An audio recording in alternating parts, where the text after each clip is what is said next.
नमस्कार। इस वक्त हम हैं मालवीय नगर जोन में नगर निगम ग्रेटर और हम बात करेंगे आज यहाँ के रेवेन्यू ऑफिसर महेश चंद्र जी से कि आखिर रेवेन्यू का क्या जरिया है यहाँ पर मालवीय नगर जोन में या नगर निगम में, तो बताएंगे। सर नमस्कार सर। सर रेवेन्यू ऑफिसर की क्या क्या लायबिलिटीज होती हैं जिसके माध्यम से रेवेन्यू जनरेट होता है? मुख्यतया राजस्व बढ़ाने का दायित्व राजस्व अधिकारी के ऊपर होता है और विभिन्न प्रकार के कर जो नगर पालिका एक्ट 2009 के अंदर प्रिस्क्राइब हैं उनके तहत इनको वसूलना होता है, जिसमें मुख्य कर नगरीय विकास कर यूडी टैक्स जिसके नाम से अपन बोलते हैं, जो संपत्तियों पे लगता है राज्य सरकार द्वारा निर्धारित होता है। इसमें 300 वर्ग से बड़ी आवासीय प्रॉपर्टी और 100 वर्ग से बड़ी कमर्शियल प्रॉपर्टियों पर DLC रेट के अनुसार वहाँ पे टैक्स कैलकुलेट होता है, उसके अनुसार होता है। ये मुख्य स्रोत है। इसके अलावा में विज्ञापन दूसरा सबसे बड़ा स्रोत है। विज्ञापन की होर्डिंग्स या फिर पोल कियोस्क इत्यादि के द्वारा स्वीकृति दी जाती है। होर्डिंग और पोल कियोस्क का टेंडर हेड ऑफिस मुख्यालय के द्वारा होता है और जब भी प्रस्ताव पूछा जाता है, मांगा जाता है, तो जोन के द्वारा अगर उपलब्धता जो संभावना है उसको अवगत करा दिया जाता है। उसके अनुसार प्रस्ताव हमसे मांगे जाते हैं तो हम वहाँ पे बिल्कुल दी जाते हैं और उसके अनुसार वो टेंडर भी होते हैं और रेवेन्यू का दूसरा सबसे बड़ा स्रोत भी होता है। उसके अलावा जैसे हम पार्किंग का है कि जैसे पार्किंग मुख्य सार्वजनिक जगह जहाँ पे भी संभावना बन सकती है कि कोई जगह पे अपन पार्किंग करा सकते हैं और तो उनके टेंडर मुख्यालय के द्वारा होते हैं और उनका जोन से प्रस्ताव मांगने का तो उनको भिजवाते हैं। इस प्रकार से पार्किंग एक रेवेन्यू का है। इसके अलावा विवाह स्थल संचालन के भी बाइलॉज बने हुए नगर निगम के द्वारा, तो उनमें भी उनका पंजीकरण होता है और विवाह स्थलों से भी वार्षिक जो पंजीयन शुल्क कई बार जाता है और नवीनीकरण शुल्क हर बार जब भी वो संचालित रहता है उनसे ईयर एंडिंग के पहले उनसे जमा और हर वित्तीय वर्ष का जमा दिया जाता है।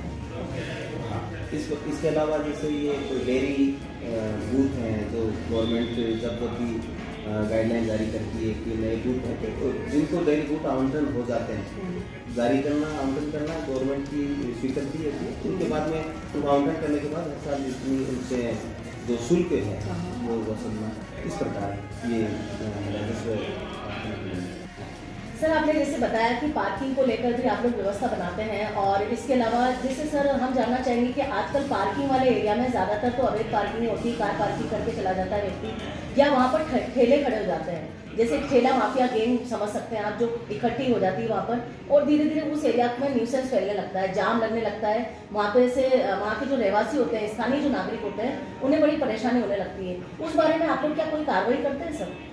मैं निवेदन करना चाहूँगा इस बारे में कि पार्किंग जो चिन्हित की जाती है उनका टेंडर होता है।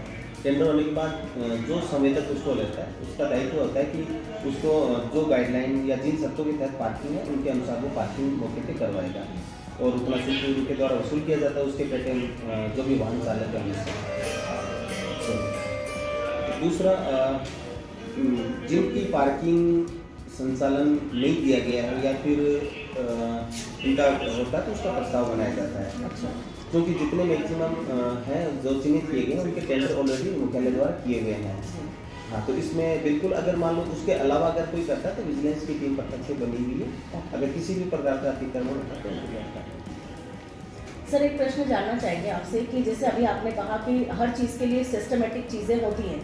सर कई जगह ऐसी हैं, जैसे आपके ही जोन की हम बात करें कि मालवीय नगर जोन के अंदर जो पंचवटी सर्किल एरिया है, राजा पार्क में ही आता है सर, वहाँ पर लगातार सरकारी ज़मीन पे दुकानें चल रही हैं, उसका किराया भी भूमाफिया वसूल रहे हैं और वहाँ पर ठेला माफिया भी खड़े हुए हैं और वहीं पे कई सारी दुकानें अवैध रूप से बनी हुई हैं। तो उस कंडीशन में आप लोगों के पास में रेवेन्यू कैसे जनरेट होगा, क्योंकि वो तो अपने आप में जब वो प्रमाणित ही नहीं, रजिस्ट्री नहीं है उनकी, तो उसको कैसे वसूल करेंगे आप?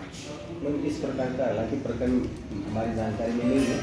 बाकी अवैध निर्माण की जहाँ तक बात है, अवैध निर्माण के लिए प्रत्यक्ष से सेल बना हुआ होता है और उनके जो संबंधित घनिष्ठ अभियंता हैं, सहायक अभियंता हैं जिनके पास ही पदीय दायित्व होता है, उनके द्वारा मौका निरीक्षण कराया जाता है या फिर खुद भी करते हैं और उन जो भी अवैध निर्माण करता है उनके विरुद्ध नोटिस जारी करना है, क्योंकि धारा 194 जो एक्ट 2009 है उसके तहत ये एक प्रक्रिया निर्धारित है तो उसमें उनको कितने दिन में क्या चालान है, चालान प्रस्तुत करने के बाद कोर्ट के द्वारा वो उस पर चालान का वो वसूली इत्यादि का वो काम होता है। तो वो भी ये साथ में सीजिंग की कार्रवाई भी है वो प्रत्यक्ष में की जाती है। रेवेन्यू से संबंधित उसमें इस प्रकार का आता है मोस्टली जो अवैध गतिविधि जो पहले वो कार्रवाई होगी उसके बाद रेवेन्यू होगा। नहीं, अगर मान लीजिए वहाँ पे टैक्स के दायरे में अगर कोई आता है तो उसको टैक्स लगेगा, भले उसने परमिशन ली या नहीं ली।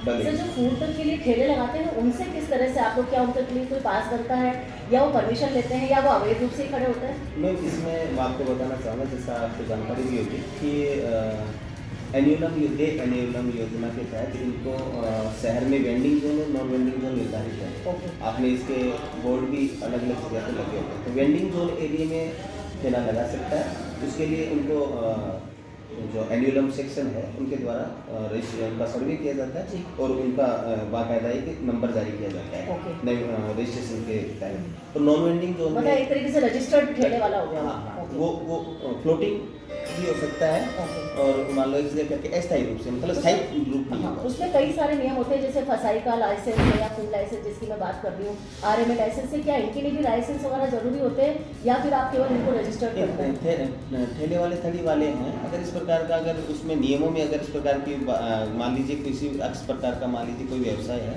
और अगर उसमें उसको व्यवसाय करना है और अगर उसमें गवर्नमेंट के नियमों में अगर है कि इस प्रकार की कैटेगरी का अगर कोई कार्य करता है तो उसमें अगर ये स्वीकृति लेनी है तो उसको लेनी पड़ती है। वो सरकार द्वारा निर्धारित है, जो रोजगार करता है उसको पता है कि मैं ये व्यवसाय करूँगा। तो जैसे मान लीजिए होटल की स्वीकृति लेनी तो पता है कि होटल के रजिस्ट्रेशन के लिए जो भी फॉर्मेलिटीज है उसको करनी पड़ेगी। और सामान्य जो सब्जी बेचने वाला है कोई सामान्य है तो जैसे वो अपना जीवन यापन करने के लिए कर सकते हैं, पर वेंडिंग जोन में ही करेंगे, नॉन वेंडिंग जोन में नहीं कर सकते। तो आप थे हमारे साथ महेश चंद जी, आरओ मालवीय नगर जोन नगर निगम ग्रेटर। आपने हमें बताया कि किस तरह से रेवेन्यू जनरेट होती है और अगर कहीं से भी कोई भी अवैध एक्टिविटीज होती है तो निगम की जिम्मेदारी होती है कि वो इसके लिए इनकम ऑफ सोर्स को मजबूत करते हुए सिस्टमेटिक तरीके से इसको आगे बढ़ाएं। तो आगे भी हम बात करते रहेंगे और जानते रहेंगे कि आखिर नगर निगम में किस तरह से रेवेन्यू जनरेट होता है। Thank you very much sir.